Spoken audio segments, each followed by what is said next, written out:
21वीं सदी के 20वें साल में भारत में नई शिक्षा नीति आई है। सर्वप्रथम भारत में 1968 में शिक्षा नीति बनाई गई थी। इसके पश्चात दूसरी शिक्षा नीति 1986 में बनाई गई थी। 1992 में इसका संशोधन किया गया था। अब लगभग 34 साल बाद नई शिक्षा नीति का निर्माण किया गया है, जिसमें अहम बदलाव किए गए हैं। वहीं अब मानव संसाधन मंत्रालय को शिक्षा मंत्रालय के नाम से जाना जाएगा।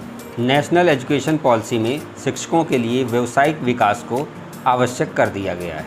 शिक्षकों के लिए नियमित सेवारत प्रशिक्षण आयोजित किए जाएंगे। नमस्कार दोस्तों, आइए जानते हैं नई शिक्षा नीति क्या है, इसके तहत मुख्य कौन कौन से बदलाव किए गए हैं। कृपया वीडियो को अंत तक देखिएगा। इसरो प्रमुख डॉक्टर के कस्तूरी रंगन की अध्यक्षता में नई शिक्षा नीति की समिति का गठन किया गया था। मई 2019 में समिति ने राष्ट्रीय शिक्षा नीति का नया रूप सरकार के समक्ष प्रस्तुत किया, जिसके तहत वर्ष 2030 तक शैक्षिक प्रणाली को निश्चित किया गया है और वर्तमान में चल रही 10+2 के मॉडल के स्थान पर 5+3+3+4 की शैक्षिक प्रणाली के आधार पर पाठ्यक्रम विभाजित किया जाएगा। नई शिक्षा नीति 2020 के अनुसार केंद्र तथा राज्य सरकार के निवेश का लक्ष्य भी निर्धारित किया गया है, जिसमें केंद्र तथा राज्य सरकार शिक्षा क्षेत्र में सहयोग के लिए देश की 6% GDP के बराबर निवेश करेगी। NEP 2020 का मुख्य उद्देश्य। नई राष्ट्रीय शिक्षा नीति का मुख्य उद्देश्य भारत को वैश्विक स्तर पर शैक्षिक रूप से महाशक्ति बनाना तथा भारत में शिक्षा का सार्वभौमिकरण कर शिक्षा की गुणवत्ता को उच्च करना है। भारत में बच्चों को तकनीकी तथा रचनात्मकता के साथ साथ शिक्षा की गुणवत्ता के महत्व से अवगत कराना है। आइए जानते हैं NEP की मुख्य विशेषताएं क्या हैं। नई शिक्षा नीति के तहत शैक्षिक क्षेत्र को तकनीक से भी जोड़ा जाएगा, जिसमें सभी स्कूलों में ज़्यादा से ज़्यादा डिजिटल इक्विपमेंट दिए जाएंगे। 6वीं कक्षा से बच्चों को व्यावसायिक परीक्षण इंटर्नशिप दे दी जाएगी। किसी स्ट्रीम को चुनने के स्थान पर अब छात्र अपनी इच्छानुसार विषयों को चुन सकेगा। NEP के अंतर्गत छात्रों को 6वीं कक्षा से ही कोडिंग सिखाई जाएगी। नई शिक्षा नीति के तहत वर्षों से चली आ रही 10+2 शिक्षण प्रणाली के स्थान पर 5+3+3+4 शैक्षिक प्रणाली लागू की गई है। NEP 2020 के तहत 2030 तक GER ग्रॉस इनरोलमेंट रेशियो को 100% लाने का लक्ष्य निर्धारित किया गया है। 5वीं तक की शिक्षा में मातृभाषा, स्थानीय भाषा या क्षेत्रीय भाषा को शिक्षा के माध्यम के रूप में अपनाने पर बल दिया गया है। साथ ही मातृभाषा को कक्षा 8 और आगे की शिक्षा के लिए प्राथमिकता देने का सुझाव दिया गया है। देश भर के उच्च शिक्षा संस्थानों के लिए भारतीय उच्च शिक्षा परिषद नामक एक एकल नियामक की परिकल्पना भी की गई है। नई शिक्षा नीति के मुख्य तथ्य। NEP 2020 के अंतर्गत शैक्षिक पाठ्यक्रम को लचीला बनाए जाने की हर कोशिश की जा रही है। यदि कोई छात्र किसी शैक्षिक कोर्स में रुझान न रखने के कारण उस शैक्षिक कोर्स के बीच में दूसरा कोर्स पढ़ना चाहता है, तो वह अपने पहले कोर्स से निश्चित समय अवधि तक रुककर दूसरा कोर्स ज्वाइन कर सकता है। नई शिक्षा नीति के तहत 2030 तक प्रत्येक जिले में उच्च शिक्षा संस्थान का निर्माण किया जाना है। नई शिक्षा नीति में 2040 तक सभी उच्च शिक्षा संस्थानों को बहुविषय शैक्षिक पाठ्यक्रम संस्थान बनाए जाने का उद्देश्य रखा गया है। इसके तहत स्नातक कोर्स को 3 से 4 साल तक पढ़ाया जा सकता है, जिसमें छात्रों को बहुविकल्प प्रदान किए जाएंगे। यदि कोई छात्र 1 साल के लिए स्नातक कोर्स की पढ़ाई करता है, तो उसे केवल 1 साल की ही पढ़ाई का प्रमाण पत्र दिया जाएगा और 2 साल बाद उसे एडवांस डिप्लोमा का प्रमाण पत्र दिया जाएगा। 3 साल बाद उचित प्रमाण पत्र के आधार पर उसे डिग्री दी जाएगी और 4 साल के बाद छात्र को बैचलर डिग्री के साथ साथ रिसर्च की डिग्री भी प्रदान की जाएगी। नई शिक्षा नीति के माध्यम से शैक्षिक क्षेत्र में तकनीक को बढ़ावा दिया जाएगा। नई शिक्षा नीति के माध्यम से छात्रों को अपनी मातृभाषा और क्षेत्रीय भाषा में पढ़ने का अवसर प्राप्त होगा। नई शिक्षा नीति के तहत प्राथमिक विद्यालयों में अध्ययनरत कक्षा 3 तक के छात्रों के लिए वर्ष 2026-27 तक बुनियादी साक्षरता एवं संख्या ज्ञान प्राप्त करने के लिए निपुण भारत मिशन की योजना तैयार की गई है। नई शिक्षा नीति में 2030 तक अध्यापन के लिए B.Ed की डिग्री को 4 वर्ष की न्यूनतम डिग्री योग्यता में सम्मिलित कर दिया गया है। हायर एजुकेशन से संबंधित एमफिल की डिग्री को भी खत्म कर दिया गया है। नई शिक्षा नीति में शैक्षिक पाठ्यक्रम के साथ साथ उनके कौशलों पर विशेष ध्यान दिया जाएगा एवं पाठ्यक्रम में भी एक्स्ट्रा करिकुलर एक्टिविटीज़ को शामिल किया जाएगा। छात्रों पर पढ़ाई का बोझ कम करने के लिए हर संभव कोशिश शिक्षा नीति में की गई है, जिसमें पढ़ाई को आसान बनाने के लिए आर्टिफिशियल इंटेलिजेंस सॉफ्टवेयर का इस्तेमाल शैक्षिक पाठ्यक्रम में किया जाएगा।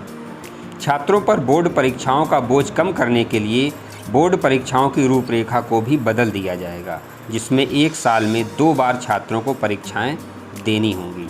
नेशनल एजुकेशन पॉलिसी के चरण। नेशनल एजुकेशन पॉलिसी को 4 चरणों में विभाजित किया गया है। पुरानी शिक्षा नीति के 10+2 के फार्मूलों को समाप्त कर सरकार ने 5+3+3+4 फार्मूलों को नई शिक्षा नीति में लागू किया है। इस नए फार्मूले के नए पैटर्न में 3 साल की फ्री स्कूली शिक्षा को तथा 12 साल की स्कूली शिक्षा सम्मिलित की गई है। इस फार्मूले को सरकारी तथा गैर सरकारी संस्थानों को फॉलो करना अनिवार्य किया गया है। आइए इन 4 चरणों को जानते हैं। पहला है फाउंडेशन स्टेज। नई शिक्षा नीति के फाउंडेशन स्टेज में 3 से 8 साल के बच्चों को सम्मिलित किया गया है, जिसमें 3 साल की फ्री स्कूल शिक्षा को सम्मिलित किया गया है, जिसके अंतर्गत छात्रों का भाषा कौशल एवं संख्यात्मक कौशल को विकसित करने पर ध्यान केंद्रित किया जाएगा। दूसरा है प्रिपरेटरी स्टेज। इस स्टेज में 8 से 11 साल के बच्चों को सम्मिलित किया गया है, जिसके अंतर्गत संख्यात्मक कौशल को विकसित करने पर विशेष ध्यान केंद्रित किया जाएगा। वहीं सभी बच्चों को क्षेत्रीय भाषा का भी ज्ञान दिया जाएगा। तीसरा है मिडिल स्टेज। इस स्टेज में 6वीं से 8वीं तक के बच्चों को सम्मिलित किया गया है, जिसमें 6वीं कक्षा के बच्चों से ही कोडिंग सिखाना शुरू किया जाएगा। वहीं सभी बच्चों को व्यावसायिक परीक्षण के साथ साथ व्यवसाय इंटर्नशिप के अवसर भी प्रदान किए जाएंगे। चौथी है सेकेंडरी स्टेज। इस स्टेज में 9वीं से 12वीं कक्षा तक के छात्रों को सम्मिलित किया गया है। इसमें छात्र किसी निर्धारित स्ट्रीम के भीतर नहीं बल्कि अपनी मनपसंद के अनुसार विषयों को चुन सकते हैं। नई शिक्षा नीति के अंतर्गत छात्रों को विषयों को चुनने को लेकर स्वतंत्रता दी गई है। छात्र साइंस के विषयों के साथ साथ आर्ट्स या कॉमर्स के विषयों को भी एक साथ पढ़ सकते हैं। अब आइए जानते हैं नई शिक्षा नीति में ऐसे कौन से महत्वपूर्ण बदलाव किए गए हैं। पहला है माध्यमिक स्तर से ही बच्चों के पास होंगे विदेशी भाषा के विकल्प। नई शिक्षा नीति के अंतर्गत माध्यमिक स्तर से ही बच्चों के पास विदेशी भाषा के कई विकल्पों को रखा जाएगा, जिसमें बच्चे माध्यमिक स्तर से ही French, Chinese, Japanese, Spanish, German आदि विषयों का ज्ञान प्राप्त कर सकेंगे। दूसरा है मातृभाषा तथा क्षेत्रीय भाषाओं को सम्मिलित किया जाएगा। नई शिक्षा नीति के अंतर्गत 5वीं कक्षा तक बच्चों को उनकी मातृभाषा और क्षेत्रीय भाषा में पढ़ाने का प्रावधान किया गया है, जिसमें पाठ्य पुस्तक से लेकर बोलचाल तक क्षेत्रीय भाषाओं को सम्मिलित किया जाएगा। नई शिक्षा नीति के अंतर्गत कक्षा 1 से ही बच्चों को 2 से 3 प्रकार की भाषाओं को सिखाने का प्रयास किया जाएगा, ताकि शिक्षा के बोझ को कम किया जा सके और शिक्षा की गुणवत्ता हर प्रकार से उच्च की जा सके। हमारे देश में वोकेशनल पढ़ाई करने वाले छात्रों का प्रतिशत 5% से भी कम है। नई शिक्षा नीति के अंतर्गत 2025 के अंत तक इस प्रतिशत को 50% तक पहुंचाने का लक्ष्य निर्धारित किया गया है। वोकेशनल पढ़ाई के भीतर बागवानी, मिट्टी के बर्तनों को बनाना, बिजली का काम, लकड़ी का काम आदि कार्य सम्मिलित किए गए हैं। व्यावसायिक शिक्षा कक्षा 6 से 8 तक के बच्चों को दी जाएगी। अगला है नए कौशलों को पाठ्यक्रम में सम्मिलित किया जाना।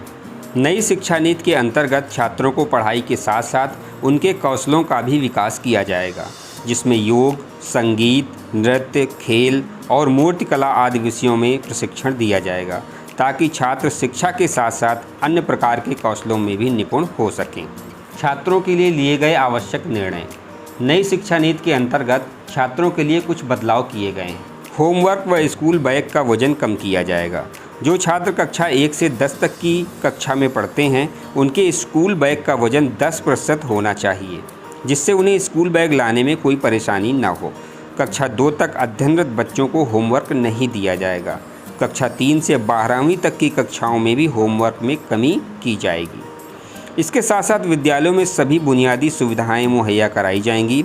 बच्चों के लिए स्वच्छ शौचालय, पानी, कक्षा कक्ष, प्रिंट सामग्री, पुस्तकालय, पर्याप्त शिक्षक आदि की व्यवस्था भी की जाएगी, जिसमें बच्चा क्षेत्रीय भाषा एवं सुविधा संपन्न माहौल में शिक्षा प्राप्त कर सके। नई शिक्षा नीति के अंतर्गत निपुण भारत मिशन कार्यक्रम चलाया जा रहा है, जिसके अंतर्गत वर्ष 2026-27 तक बुनियादी साक्षरता और संख्या ज्ञान प्राप्त कर सकेंगे। दोस्तों, ये थी नई शिक्षा नीति के तहत जो मुख्य बदलाव किए गए हैं उनकी जानकारी। यदि आपको ये वीडियो पसंद आया हो तो अधिक से अधिक लाइक और सब्सक्राइब करें तथा कमेंट करें, जिससे आने वाले हमारे वीडियोज़ के नोटिफिकेशन भी आपको प्राप्त हो सके। आपका बहुत बहुत धन्यवाद। नमस्कार।